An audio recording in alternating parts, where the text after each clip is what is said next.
everybody, so this is my spoiler review for Avatar Aang: The Last Airbender. I guess I like that it's called Avatar Aang, like, because not to mix it up with two different movies, and I like that they used the word Avatar, because with the M. Night Shyamalan movie, they weren't allowed to use the Avatar name because the other movie was using it. Oh boy. Anyways, I had a really good time watching this. I really wish this came to theaters. I'm so disappointed it didn't came to theaters. But I really had a good time still watching it. The animation is gorgeous. I love how it's still Avatar but cinematic. Now, the spoilers. Okay, so I think the villain's name is Tango? I'm bad at remembering names, but anyways, the voice by Drax the Destroyer and David, this guy, and he actually an airbender that was from 5,000 years ago, and he was frozen similar to Aang, but he turns out to be a villain. Like, he has a justifiable motive. Like, he saw his other airbenders killed by earthbenders, so he tries to destroy and tries to rebuild with airbenders who can fight violently. But Aang was like, no, we could have been brothers, we could have been peaceful. And I like how they go to the spirit realm, and there's this one spirit that's voiced by Takamon Titi. That's really funny, and it's like this six-eyed cat creature, and he helps out, and they go to this lion turtles where all these skeletons of lion turtle mountains, and they the staff that belonged to a previous avatar that was lost.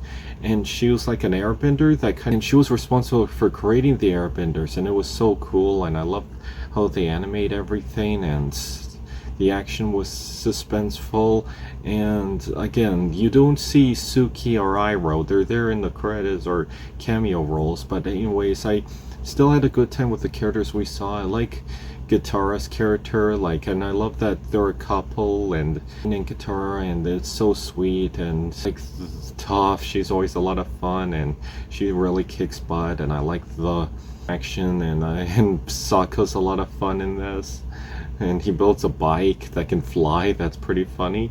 These other group called the Rejected, and they're trying to get power from the staff, and then they got airbending power, and then they fight on and try to join Tonga or something. I'm just gonna call him Tonga because I don't remember his name, but he is still a memorable villain. I'm just not good at remembering names. But he starts out as a good guy, and they want to help each other, but then he turns bad because he saw his airbenders get killed, and he wants to make them violent and even destroy other benders, and he was just being bad, and then he died like a spirit, like fade away, and there's this lesson with how the air missed or something, and some of the airbenders lost their bending. I really like this one person who was like a member of the Rejected, and she starts out as a bad guy, but then she almost gets killed, and Aang saves her, and she actually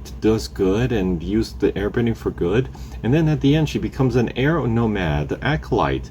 I thought that was really nice. And at the end we see bisons, like, oh, we thought bisons were extinct, no, we found them. So that kind of clarifies how did the bison were found in Legend of Korra but not really brought up in the Last Airbender series. So I thought that was cool. I know they did a comic of it, but I really wish they would do something where they talk about Zuko's mother, but there's a comic out there, and oh well. But anyways, I still really love this movie. I love the animation. It was action-packed. I wish I did put it on my top best anticipated movies I wanted to see. I should have put it there. But anyways, I had a really good time watching it. The animation was really beautiful. What do you all think? Are you excited? Were you excited to see this movie? Do you wish it came to the theaters? Comment below, tell me what you think, and see you next time.